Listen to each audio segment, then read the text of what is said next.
vous en prie. Prenez place.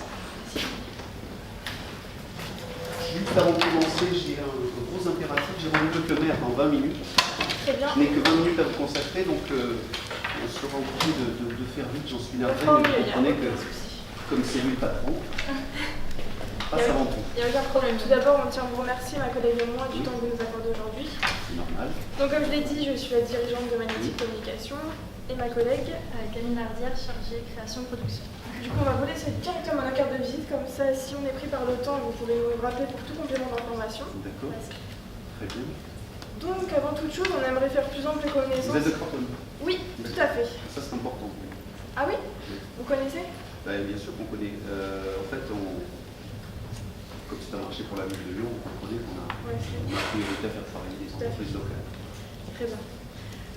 Alors, il me semble que ça fait longtemps que vous travaillez pour la ville de Lyon. Moi, Oui, comme Lyon. J'ai fait toute ma carrière. Très bien. Qu'est-ce que vous faites exactement? Parce que c'est vrai que... Je suis juste le responsable. De l'entreprise comme de Lyon. Comme Lyon. C'est pas en fait une entreprise, c'est une branche de la ville. D'accord, ok. C'est un département De la ville. Ok, de la ville. Chargé en fait de valoriser par tous les moyens la ville de Lyon, aux yeux des touristes, aux yeux des habitants, aux yeux de la France entière et du monde entier. Très bien. Quels outils en fait de communication vous mettez en place dans cette ville, justement dans la ville de Lyon, pour la rendre plus jolie? Sincèrement, je n'aurai pas le temps de vous détailler tout parce qu'il y en a trop. Il y en a trop. Non, si vous le permettez, moi je voudrais d'abord vous poser une question parce que j'ai d'abord un doute qu'il faut absolument lever. C'est par rapport à votre capacité à traiter ce marché. Oui. Il s'agit d'un marché de 200 voitures, plus 20 bornes. Donc ça représente un très gros marché. J'ai vu que vous étiez une petite entreprise. Oui, tout à fait. Comment vous allez vous débrouiller pour faire face à ce marché? On en a parlé avec ma collègue avant de venir, on savait que c'était un énorme chantier. On n'a pas réalisé encore dans cette envergure, pardon. Et en fait, on aimerait faire un roulement, en fait, faire peut-être 100 voitures, les autres suivant après. Alors, je vous le dis tout de suite, on a une problématique de timing, c'est-à-dire qu'on veut absolument avoir un parc homogène. Donc on ne veut pas avoir une partie de la flotte qui roule d'une couleur et puis l'autre flotte de l'autre couleur. Donc on voudrait que pour la saison touristique, c'est qui commence début mai, on voudrait avoir vraiment un équipement global du parc. Ce qui vous laisse tout peu de temps. Oui, c'est sûr. Ouais. C'est peu de temps. Après, est-ce que vous êtes prêt à enlever tous ces véhicules de l'agglomération? Je suppose que vous allez les traiter progressivement, mais progressivement sur une très courte période. Oui, j'entends bien, oui, il n'y a pas de souci. Mais, il vous faut combien de temps pour bloquer une voiture? Une voiture? Oui. Du moment de la création jusqu'à la pause, c'est 3 semaines. Juste la pause. La pause, la pause c'est 10 jours. Oui. La pause, c'est 10 mais jours. 10 jours par véhicule. Oui, après, on peut essayer d'accélérer le processus, vu que là, ce sera la même chose sur tous les véhicules. J'imagine que vous voulez quelque chose de cohérent. Non, parce que 10 jours par véhicule, multiplié par 200, j'utilise la calculatrice, mais j'aurais pas besoin, ça fait 2000 jours. Ça fait beaucoup, mais là, on va essayer de réquisitionner du personnel. On fera sûrement appel à des annonces d'intérim. Oui, parce que nous, ça ne sera pas possible sur un délai aussi long. Non, c'est pour ça. 2000 jours. On sera en mesure de respecter ce non, il n'y aura aucun problème. 1er mai, vous serez capable. Oui, on sera capable pour le 1er mai, puisque là, on si vous garantissez, par contre, ça sera. On est le 4 février, ça nous laisse quand même 3 bons mois quand même. Oui, donc, après, c'est vous les. Oui, tout à fait. C'est vous les femmes de l'art. Donc, pour les délais, normalement, il ne devrait y avoir aucun souci. Voilà, par contre, on sera un peu exigeant là-dessus. Il y aura des clauses contractuelles très pénalisantes pour vous. Je préfère vous le dire dès le départ. On est prévenu justement de le faire, vous venez de le dire. D'accord, très bien. Je laisse ma collègue. Donc justement, qu'est-ce qui vous pousse à modifier la communication sur les véhicules? Vous savez, aujourd'hui, tout le monde parle de green business, de vert, et puis quand on est une grande ville, on a beaucoup de circulation automobile, on a une image parfois d'une ville encombrée, etc. Et nous, on veut donner à la ville de Lyon cette image verte, en fait. Communiquer vers l'écologie, communiquer vers le respect de l'environnement. Voilà, une ville qui respecte l'environnement et qui respecte ses habitants. D'accord. C'est vrai que là, vous êtes plus tourné sur le connecté, en fait, actuellement. Oui.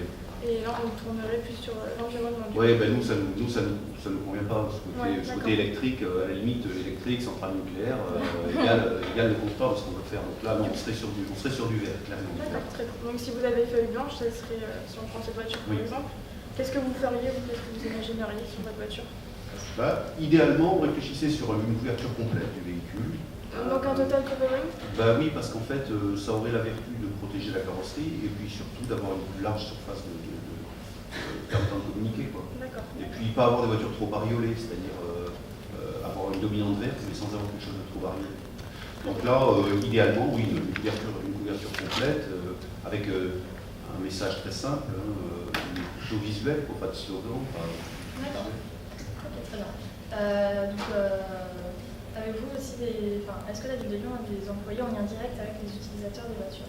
Par exemple, quand ils font des abonnements pour les gens qui s'abonnent aux voitures ou des choses comme ça, pour des entretiens Sur les bornes à recharge électrique, est-ce qu'il y a des personnes qui s'occupent des lieux pour justement aider les usagers ou les utilisateurs? Ah non, il n'y a personne qui s'occupe. Non, par contre, on a des ouvriers qui s'occupent en fait de l'entretien, des agents municipaux qui font l'entretien, du nettoyage, pour que ça soit toujours nickel. D'ailleurs, les bornes, c'est important aussi qu'elles soient harmonisées avec On a 20 bornes, il faudrait que les bornes soient harmonisées avec les véhicules. Très bien. Pour en revenir au total covering, ma collègue va vous en parler. Voilà, je vais vous en parler juste après. Combien de véhicules compte justement la ville de Lyon? Là, c'est juste le parc de véhicules électriques. Il y a 200 véhicules. En fait, c'est exactement 120 et 80, avec 120 blue cars qui ont le plus de surface à couvrir. Et puis les Twizy de Renault qui sont plus, on va dire, plus petites. Donc, dans les deux cas, ça reste des petites voitures. Ah oui, mais il y en a une qui est plus petite que la petite. Voilà. Okay. Est-ce que vous avez un budget global pour cette opération? Bien sûr, le moins possible. Vous savez qu'actuellement les temps sont durs, l'heure est au coût budgétaire de partout, on cherche à faire des économies. Donc nous, on veut valoriser l'image de Lyon, mais on veut le faire au meilleur prix. C'est l'argent du contribuable, n'oubliez pas. Donc voilà. Moi j'attends une proposition. Dites-moi, voilà, si on part sur la base d'un covering complet, pour ce qui est de la conception, on verra plus tard, mais un covering complet, ça donnerait quoi? Un covering complet, déjà on va vous montrer les réalisations et le matériau avec lequel on travaille pour vous assurer la qualité qui justifiera le prix derrière. Oui, parce que moi j'ai une exigence de qualité. C'est pour ça. Étant donné que ce sont des voitures qui restent que dehors. vraiment axé l'entretien sur ça, c'est vraiment pour... Parce que ce sont des voitures qui restent dehors. Donc en fait, elles sont tout le temps dehors et puis elles sont utilisées, on va dire, par des utilisateurs qui sont pas toujours des pères de famille, si vous voyez ce que je veux dire. Donc il faut que ça soit quand même costaud. Et nous, on voudrait que ça soit, qu'on soit tranquille pour 5 ans. Alors, si vous voulez, sur le marché, il existe deux sortes de polymères, donc le polymère classique et le polymère HX. Nous, on travaille uniquement avec le polymère HX. Donc pourquoi? Parce qu'il est à 30% déformable de sa forme initiale contre 10% pour le polymère classique. Plus élastique pour résumer. Voilà. Je ne suis pas technicien, je suis un homme de communication. Justement, vous savez, sur les voitures, il y a des harmonies, les pare-chocs, tout ça. Oui. En fait, le système, c'est qu'on fait chauffer la colle. Et ça adapte vraiment à toutes les formes sur la voiture. Donc sur un petit choc, ça ne décollerait pas forcément, non. Ça pourrait épouser le choc. Voilà, c'est ça, tout à fait. Donc après, il est traité anti-UV, il est garanti d'une durée de vie d'environ 6 ans, donc environ 6 à 8 ans. Oui, donc moi pour 5 ans, ça serait voilà, bon. c'est ça. Donc il a une durée de vie double du classique et justement, c'est pour ça qu'on ne travaille qu'avec celui-là. Bon, après, il faut voir le prix. La qualité, c'est mieux sur le marché. Okay. Une question, est-ce que vous avez pensé au SAV? Parce que nous, on a une problématique spécifique. C'est des véhicules qui sont donc loués à l'heure, à la demi-heure, à la demi-journée, à la journée, et c'est des véhicules qui sont susceptibles de connaître des déboires de la circulation de ville, c'est-à-dire qu'on va frotter un peu, on va mal se garer, donc on a quand même des problèmes de carrosserie réguliers sur ces véhicules. Je voulais savoir comment ça se passait dans le cadre d'un covering, comment vous interveniez, à quel prix pour réparer. Alors, c'est vrai qu'on n'y a pas réfléchi. Ce que je veux dire, là, c'est vrai qu'on est sur un énorme chantier, donc c'est vrai que si on doit traiter à chaque fois toutes les voitures, ça va être compliqué. Mais ce qu'on peut mettre en place, c'est... on a un partenariat avec justement le garage Renault de la région. On travaille avec lui justement au niveau des coverings de leur voiture. Donc, on peut essayer de mettre en place un partenariat, parce que c'est vrai qu'on n'est pas garagiste, donc on ne va pas réparer forcément. Alors, je ne parlais pas de la réparation de carrosserie, juste de remplacer le covering. Oui, mais on pourrait le faire, par exemple, on pourrait proposer un remplacement offert dans le pack par voiture, si vraiment c'était des gros soucis. Parce qu'après, c'est vrai que si on marche sur un total covering... C'est-à-dire que si j'ai une voiture qui est accidentée, vous me le refaites gratuitement? Une fois. Voilà, mais si d'aventure c'était plusieurs fois, ça serait payant.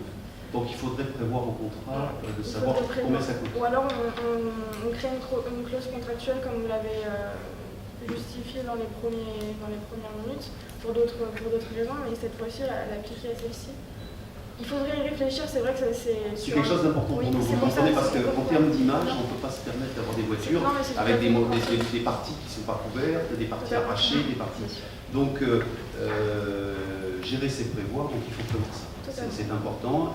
Et ce que je souhaiterais, moi, c'est même des remplacements à l'élément. À l'élément. Ben oui, parce qu'à ce moment-là, pas avoir à changer la totalité d'un covering si c'est simplement une aile qui est arrachée. Oui.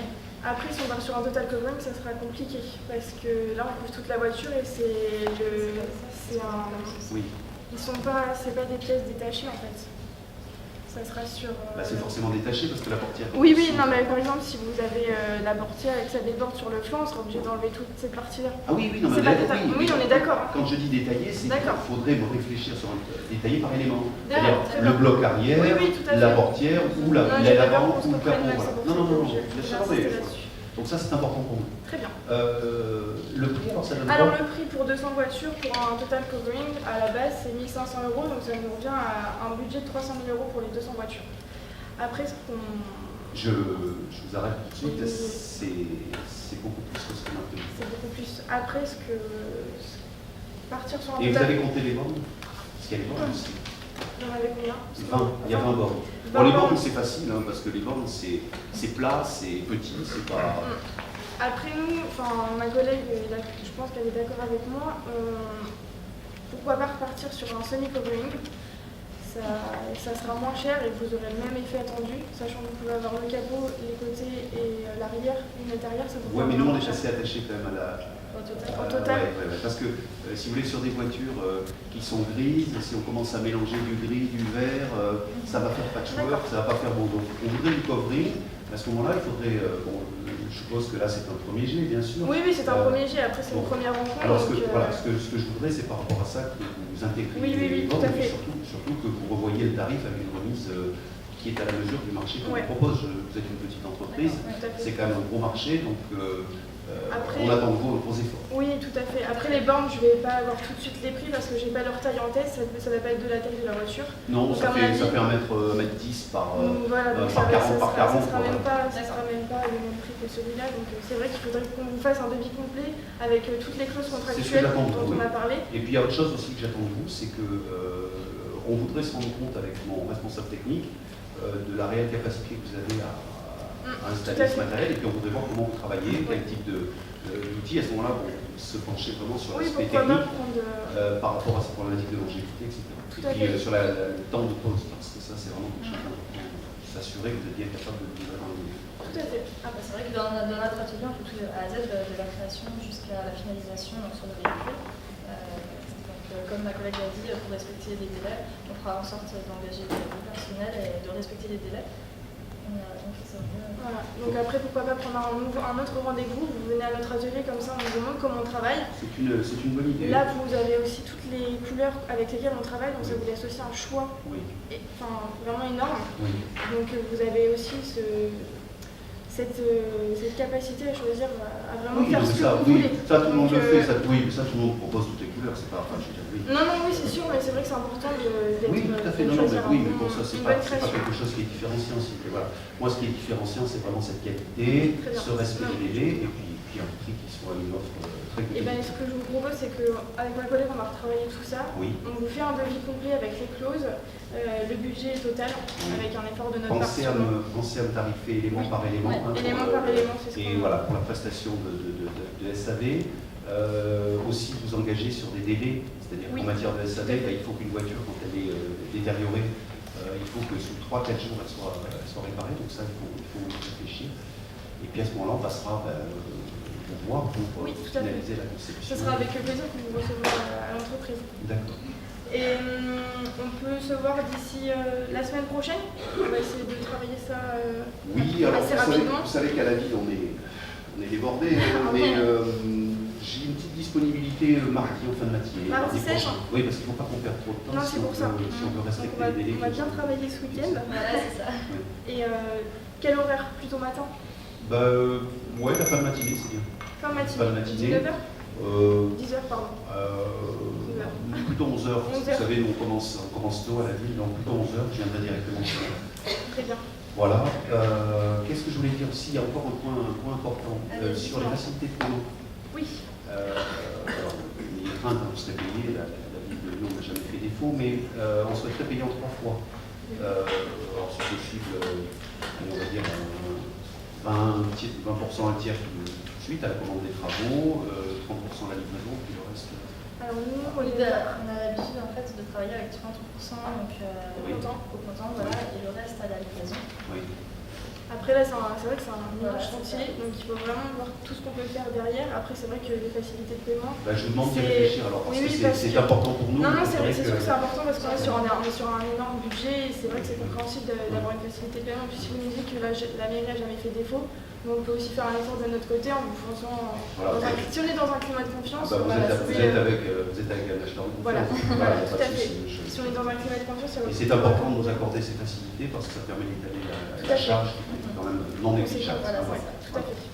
Ok, parfait. Écoutez, est-ce que vous avez d'autres questions? Non, je crois qu'on a fait le tour du sujet. Merci pour tout ça. Et puis on se revoit la semaine prochaine à Craponne, donc dans vos locaux. Voilà, c'est ça. Vous avez l'adresse sur ma carte de visite juste ici. Si vous avez une question entre-temps ou un élément que vous avez oublié, n'hésitez pas. Non, je crois qu'on a évoqué tous les points. C'est à vous maintenant de travailler dur pour nous faire la meilleure offre. On va vite travailler le sujet. Parfait. Écoutez, merci beaucoup.